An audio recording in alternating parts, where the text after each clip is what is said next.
मस्त थंडी पडली आहे तर वांग्याचं भरीत तर झालंच पाहिजे. जर तुम्ही गावाला असाल तर चुलीवरती नक्की भाजून असं वांग्याचं भरीत करा.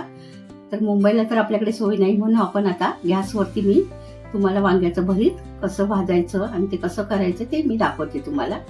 मी प्रतिभा भार्गव कदम. आज तुम्हाला दाखवते मी गावरान वांग्याचं भरीत. हे वांग मी प्रथम स्वच्छ धुवून घ्यायचं, छान असं धुतलं पाहिजे, धुवून घ्यायचं. नंतर त्याला असे चीर पाडायच्या, अशा मधोमध त्याचे 4 भाग करायचे. असे 4 भाग आपण करून घेऊया, कारण 4 भाग केले की ते छान असं आतपर्यंत ते भाजलं जातं. आणि असं हे छान असं करून घ्यायचं बघा, असं प्रकारे. आणि इकडे मी एक मोठा कांदा घेतलाय, 10 ते 12 लसूण पाकळ्या आणि कोथिंबीर घेतलेली आहे. पहिला लसूण असा ठेचून घ्यायचा, असा छान ठेचला पाहिजे. आणि तो लसूण आतमध्ये भरला ना की तो लसूण सुद्धा भाजला जातो आणि चवीला सुद्धा खूप छान लागतो. मग आपण फोडणीत घालतो त्याची चव वेगळी लागते आणि भाजलेल्या लसूणची चव सुद्धा वेगळी लागते. बघा असा ठेचून घ्यायचा आणि हे वांग्यामध्ये भरायचा, कारण तो वांग्यासोबत तो पण भाजला जातो आतल्यात आणि त्याची चव सुद्धा वांग्याला लागते आणि खूप छान लागतो. मग अशा प्रकारे आतमध्ये आपण दाबून दाबून भरून घ्यायचे. 10 ते 12 पाकळ्या घेतल्यात लसूणच्या, छान सोलून ठेचून घ्यायचा आणि मग ह्या अशा भरून घ्यायच्या वांग्यामध्ये. 4ही भागामध्ये ह्या भरून घ्यायच्या, छान दाबून भरायच्या, आतपर्यंत गेल्या पाहिजे, मग त्या छान भाजल्या जातात. असं भरून घ्यायच्या. थोडासा वांग दाबून घ्यायचं. एवढं अशा प्रकारे लसूण आतमध्ये भरून घेतली. आता आपण हे भाजायचं आहे. गॅसवरती मी आता एक जाळी ठेवते. अशा प्रकारे जाळी ठेवायची. जाळी नसेल तर तुम्ही असं भाजलं तरी चालतं, पण जाळीवरती छान भाजला जातो.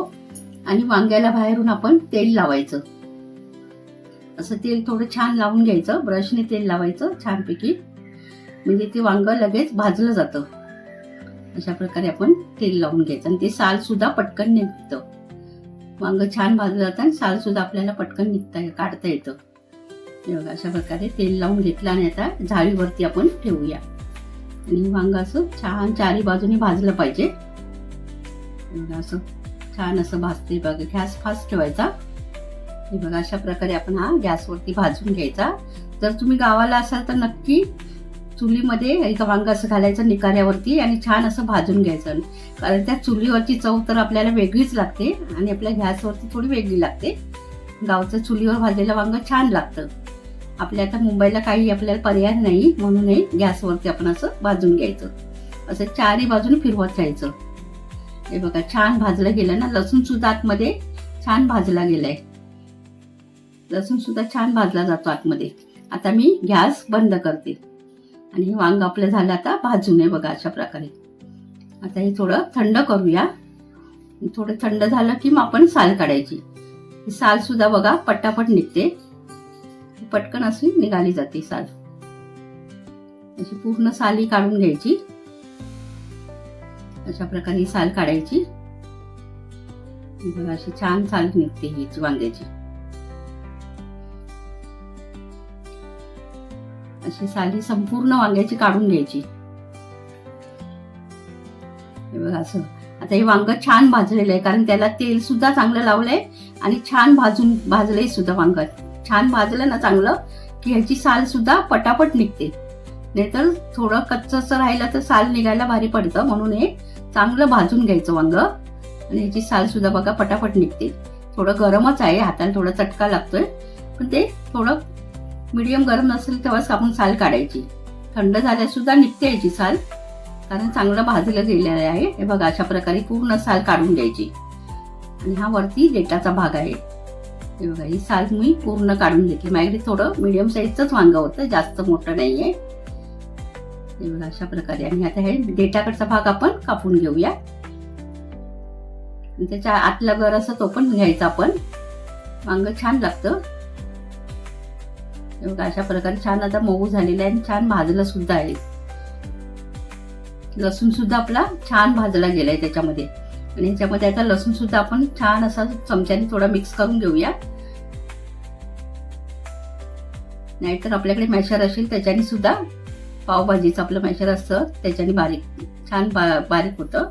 मी आता पावभाजीच्या मेशरने सुद्धा तुम्हाला दाखवते. प्रथम आपण चमच्याने केलं, आता पावभाजीच्या मेशरने आपण हे असं पूर्ण दाबून दाबून घ्यायचं, कारण तो लसूण सुद्धा त्याच्यात दाबला जातो आणि त्याची चव सुद्धा वांग्याला लागते. म्हणून आपण असं मेशरने करून घ्यायचं. बघा अशा प्रकारे छान वांग सुद्धा छान शिजलेलं आहे. अशा प्रकारे हे लसूण सुद्धा आता छान भाजलेलं आहे, तो पण त्याला लागला छानपैकी. आपण वरून लसूणची फोडणी देतो, त्याची टेस्ट जरा वेगळी लागते आणि भाजलेल्या लसूणची टेस्ट वेगळी लागते, म्हणून तो भाजून घेतला तर छान लागते लसूण. अशा प्रकारे आपण हे संपूर्ण आता हे बघा हे मॅशरने बारीक करून घेतलं. याला वेळ लागत नाही, 10-15 मिनिटात होतं. थोडं भाजायला वेळ लागतो, 5 मिनिटं. हे बघा अशा प्रकारे झालं. आणि ह्याच्यामध्ये थोडा कच्चा कांदा घालायचा. एक बारीक चिरलेला मी कच्चा कांदाच घातलाय. आणि त्याच्यावरती थोडी हळद घालायची. तिखट मसाला तुम्हाला चवीप्रमाणे घाला. मी अर्धा चमचा घातलाय. आणि किचन किंग मसाला घातलाय अर्धा चमचा. चवीनुसार आपण मीठ घालूया. चवीनुसार मीठ घातलं आणि थोडी कोथिंबीर सुद्धा घालूया याच्यामध्ये. कोथिंबीरीने सुद्धा चव छान लागते याची. आणि हे संपूर्ण आता मिक्स करून घ्यायचं.